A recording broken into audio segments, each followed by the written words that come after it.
타임 2로 갑니다. 자, 우리 지난 시간에 뭐 했어요? 자, 혼문장과 겹문장 구분하면서 자, 서술어가 2개 이상인 겹문장 중에는 지난 시간에 안긴 문장 또는 아는 문장도 있고 자, 이어진 문장을 오늘 하게 될 거야. 자, 요게 문장의 짜임의 전부입니다. 다시 문장의 짜임은 안긴 문장과 이어진 문장 이렇게 2개가 있어요. 자, 우리 안긴 문장 어떻게 생겼는지 기억나니? 큰 문장 하나가 작은 문장 하나를 안고 있는 모양새가 나와야 돼서 주어 서술어, 그 다음 서술어 이런 구성이 나왔죠. 그죠? 자, 그럼 이어진을 한번 생각해 보자고. 자, 요 친구에서 오늘 할 개념은 자, 이어진 자, 문장인데 자, 이 이어졌다라고 하는 걸 뭘 생각하면 되냐면 문장을 이루는 요소 2개가 나란히 이어져 있다라고 생각해 보자. 자, 문장을 이루는 요소는 우리가 주어 서술어라고 했죠. 그죠? 주어 서술어. 자, 그러면 문장의 최소 단위 요걸 절이라고 할게요. 자, 주어랑 서술어가 하나. 자, 그다음 이어서 주어랑 서술어가 둘. 자, 이렇게 2개의 주어와 서술어가 자, 또는 2개 이상이 나란히 이어져 있으면 그냥 이어진 문장이라고 얘기를 하는 거야. 자, 그러면 이어진 문장에 자, 우리 오늘 하게 될 종류 2가지가 있어요. 자, 먼저 첫 번째는 대등하게 이어진 문장이라고 얘기를 합니다. 자, 대등하게 이어진 문장. 자, 그리고 두 번째는 자, 교재 보시면 종속적으로 이어진 문장이다 라고 얘기를 하는데 자, 우리가 그냥 덮어놓고 개념 수업하기 전에 자, 단어나 요 구절들의 의미는 먼저 파악할 필요는 있죠. 자, 이어진 문장 중에 대등과 종속은 뭘 말하는 거냐면 이 주어와 서술어 관계, 즉 절 간의 의미 관계를 가지고 오늘 판단을 하는 개념이야. 자, 그래서 이 앞에 있는 절과 뒤에 있는 절의 의미 관계가 대등하다면 대등하게 이어진 문장인 거고 자, 그리고 두 번째 종속적이라고 하는 말 우리가 한 번씩 국어 개념할 때 또는 이제 뭐 비문학 읽을 때도 한 번씩 나오죠. 종속이라고 하는 말의 뜻을 알고 있니? 포함되다라고 하는 뜻이야. 어딘가에 얽매여 있거나 자, 그래서 우리는 포함되거나 자, 얽매여 있다 정도의 의미로 받아들여 줄 겁니다. 자, 그러면 이거 가지고 의미관계를 대등한지 종속인지 쉽게 구분하는 방법은 없냐라고 하는데 이 쉽게 구분하는 방법을 오늘 잘 이해해야 돼. 자, 요 대등과 종속 관련된 개념은 얘네들의 의미 관계가 뭐냐를 묻기도 하지만 자, 근본적으로는 대등과 종속 자체를 구분을 하는 거예요. 그래서 오늘의 핵심은 자, 1과 2를 구분해 나가는 방법도 알 겁니다. 근데 그건 최종적이고 자, 대등과 종속에는 어떤 의미 관계가 있는지를 먼저 배워볼 건데 자, 다시 자, 일단 이어진 문장을 분석은 할 수 있어야 될 거 아니에요. 그죠? 다시 한 번 더 적어보자. 자, 주어랑 서술어가 있고 자, 또 다른 주어와 서술어가 있습니다. 자, 근데 그냥 나란히 배치만 한다고 자, 이어진 문장이라고 하진 않고요. 자, 우리는 항상 어디 위치를 주목을 하면 되냐면 자, 요 앞에 있는 서술어의 뒷부분 있죠? 자, 여기에 주목을 할 거야. 자, 여기에 이 두 절의 자, 연결고리가 있거든. 자, 이걸 우리는 뭐라고 하냐면 자, 말 그대로 연결해주는 기능을 만들어주는 연결어미라고 부릅니다. 연결어미. 자, 그래서 주어 서술어가 나란히 있고 그 사이에 연결어미를 사용해서 이어주는 문장의 구성을 이어진 문장이라고 한다고. 자, 예시 문장 한번 볼까요? 하늘은 푸르고 구름은 하얗다라고 하는 친구. 자, 하늘은이 주어, 구름은이 주어. 푸르고가 서술어, 하얗다가 서술어라고 한번 적어보자.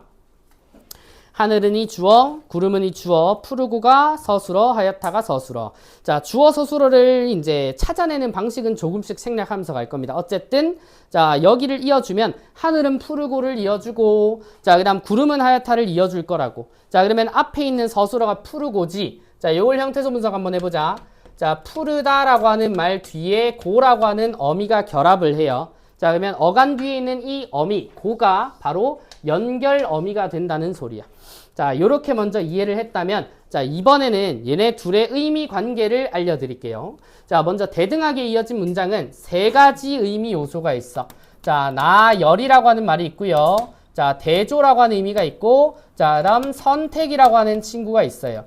자, 그럼 이 아까 우리 읽어본 예시 문장 있지? 하늘은 푸르고 구름은 하얗다라고 하는 친구. 자, 이 친구가 나열, 대조, 선택 중에 뭐냐? 자, 나열은 단순한 사실의 그냥 말 그대로 나열이에요. 그래서 하늘 푸르고 구름은 하얗다. 하늘은 푸르다는 사실과 구름은 하얗다라는 사실을 그대로 나열해주지. 그래서 이 문장은 나열에 해당되는 문장이야. 자, 대조는요. 밑에 있는 문장 봐봐. 밖은 시끄럽지만 안은 조용하다. 밖은 시끄러워요. 근데 시끄럽다의 반대인 조용하다가 다음 문장 절, 자 여기에 서술어로 등장을 하지. 요런 의미관계를 우린 대조라고 얘기를 한다고. 그럼 뭐가 하나 빠져있네. 자 선택의 문장은 어딨나요? 라고 할 건데, 자 한번 적어줘 봅시다. 자 우리 선택의 대표적인 자 뭐 연결어미가 든지 같은 친구를 쓰는데, 자 너는 사과를 먹든 귤을 먹어라. 자, 요런 짧은 문장이 있다고 쳐봐. 자, 요 문장에 우리는 주어 서술을 찾는 연습을 꾸준히 해야 됩니다. 자, 다현아, 너는 사과를 먹든 귤을 먹어라 라고 했을 때 여기 주어 어디 있을까요? 너는, 자, 요게 내가로, 자, 대비되는 주어가 되겠지. 자, 그럼 주어 하나 더 찾아볼까? 안 보일 거야. 안 보여야 돼. 안 보여야 돼. 자, 왜냐면 사과를 먹는 것도 누구예요? 너죠. 자, 다음 귤을 먹는 것도 너란 말이야. 중복되는 주어를 굳이 쓸 필요가 없으니까 생략해 준 겁니다. 자, 그러면 이번에 서술어를 한번 수환이가 찾아볼까? 어디 있을까? 먹어라. 자, 하나 더. 그쵸? 자, 여기 있다고. 자, 그럼 우리가 묶음을 만들어줄 때 어떻게 묶어야 돼요? 자, 너는 사과를 먹든 묶고, 그 다음 귤을 먹어라. 그러면 귤을 앞에 너는이라고 한 주어가 생략된 거지. 요 구성이란 말이야. 자, 그러면 너는 사과를 먹든 귤을 먹어라 라고 했을 때 아까 우리 이 두 절이 이어져 있다면, 자, 지금 요 구성은 자, 주어 생략된 채로 자, 서술어가 온 거니까, 자, 요 구성 사이에 뭐 있다 했죠? 연결어미 있다 했지. 연결어미는 앞에 있는 서술어를 형태소 분석하자. 간단하네. 먹과 든으로 형태소 분석이 될 거니까 여기서 연결어미는 뭐야? 든이라고 하는 친구라고. 자, 그럼 이 의미 관계를 봐봐. 너는 사과를 먹든 귤을 먹어라 라고 했을 때 사과 먹던지 귤을 먹던지 해라 라고 한 선택의 상황을 만들어 준 거죠. 요걸 선택의 문장이라 그래. 자, 이걸 대등하게 이어진 문장이라고 얘기를 합니다. 자, 그러면 나열대조 선택으로만 구분을 해야 되나요? 그건 아니야. 자, 대등의 본 의미가 뭐냐면, 자, 아까 우리 얘네들을 구분하는 방법이 있지. 자, 이 구분하는 방법이 자, 오늘의 핵심인 자, 순서 바꾸기가 될 거야. 순서 바꾸기. 자, 그럼 뭐의 순서를 바꿀까요? 자, 이 앞에 있는 절과 뒤에 있는 절의 순서를 바꿀 겁니다. 자, 순서 바꾸기가 가능하면 대등합니다. 자, 근데 이어서 할 종속적으로 이어진 문장은 순서 바꾸기가 불가능하거나 의미가 아예 바뀔 거예요. 자, 그럼 잘 봐. 아까 우리가 봤었던 대등하게 이어진 문장의 문장을 보면 순서 바꿔볼 거야. 어떻게? 구름은 하얗고 하늘은 푸르다. 바꿨어요. 그렇다고 해서 구름이 하얗고 하늘은 푸르다는 사실이 바뀌었니? 안 바뀌었지. 그 다음 밑에 안은 조용하지만 밖은 시끄럽다. 의미가 바뀌지 않았지. 자, 그리고 여기도 마찬가지. 너는 귤을 먹든 사과를 먹어라 라고 한다고 해도 자, 이 문장의 의미가 바뀌진 않아. 자, 요걸 바꿀 수 있다라고 얘기를 하는 겁니다. 자, 그러면은 우리 종속적으로 이어진 문장의 자, 대표 예시를 한번 보자. 자, 뭐 큰 덩어리는 없네요. 자, 우리 1번에 원인과 이유를 한번 보면 자, 강물이 불어서 우리는 야영을 포기했다가 있습니다.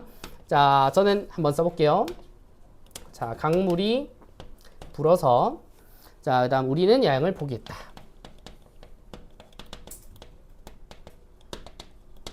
자, 요 문장이 있습니다. 요 문장. 자, 찬빈아, 요 문장의 주어가 어디 있습니까? 강물이 그리고 그쵸. 우리는이 주어. 자, 그 다음 우리 태연아 서술 어디 있지 문장에? 불어서랑 그쵸. 자, 그 다음 우리 뭐 해야 돼요? 주어랑 서술어를 묶습니다. 주어랑 서술을 묶어요. 자, 묶은 다음에 그 다음 뭐 해야 돼요? 자, 사이에 있는 연결어미 먼저 확인합니다. 어디? 자, 불어서를 형태소 분석하면 되겠지, 그지? 자, 우리 강물이 뿔다라고 하는 말. 자, 그러면은 요거는 불어나다니까. 자, 불다 뒤에 어서라고 하는 어미가 올 거야. 자, 그럼 여기서 연결어미는 어서라고 하는 친구가 될 거라고.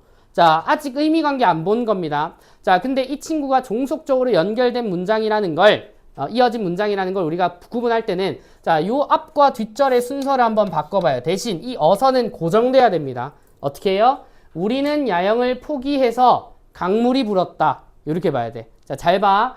강물이 불었기 때문에 야영을 포기한 거지. 자, 근데 반대로 바꾸면 어떻게 돼요?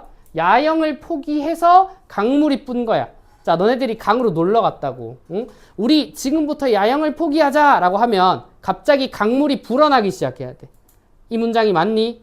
의미가 완전 틀어지죠. 맞아? 자, 그래서 그런 거랑 비슷한 거야. 요거 다른 문장도 한번 생각을 해보면 나는 오늘 늦잠을 자서 학교에 지각을 했다. 이 문장이 있어요. 이 문장 절 순서를 바꾸면 나는 늦잠을 자서 지각했다. 나는 지각을 해서 늦잠을 잤다고. 뭐가 먼저야? 늦잠을 자야 지각을 할 거 아니니. 그지? 근데 지각을 먼저 한다고 내가 늦잠을 자요? 아, 나 지각해야지 하면 갑자기 늦잠에 드는 거야? 뭐 물론 그런 상황도 있겠지만은 어쨌든 원 의미에서 많이 멀어진단 말이야. 자, 요런 식으로 자, 앞뒤 순서 바뀌기가 불가능한 문장을 종속적으로 이어진 문장이라 그래. 자, 우리가 가장 먼저 해야 되는 거는 이어진 문장의 구조를 파악한다. 그 다음 뭘 본다? 연결어미의 형태를 확인한다. 나중에 익숙해지면 이 연결어미의 형태만 가지고도 종속인지 자, 대등인지를 구분할 수 있게 될 겁니다. 근데 그거 이전에 자, 이 이어진 문장 구성을 확인을 했다면 뭐부터 본다? 얘네들의 순서 바꾸기를 해서 이게 대등인지 종속인지를 먼저 확인을 하고 그 다음에 마지막으로 의미 관계를 보는 겁니다. 자, 종속적으로 이어진 문장 같은 경우는 자, 대등은 3개밖에 없어. 나열, 대조, 선택. 근데 얘는 어때요? 원인, 이유, 조건, 목적, 의도, 가정이나 양보, 배경이나 상황, 시간, 순서 등으로 굉장히 많죠. 그럼 우리가 쉽게 다가가려면 대등 3개만 제대로 이해해. 그러면 나머지가 종속입니다 라고 얘기를 할 거라고.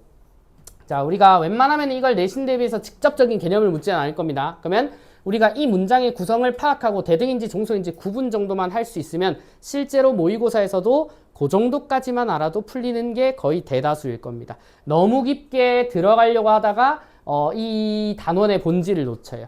자, 그래서 문장의 짜임 2는 자, 요렇게 보시면 돼요. 요렇게 보시면 크게 어렵지 않습니다. 자, 아는 문장보다 훨씬 쉽죠? 자, 우리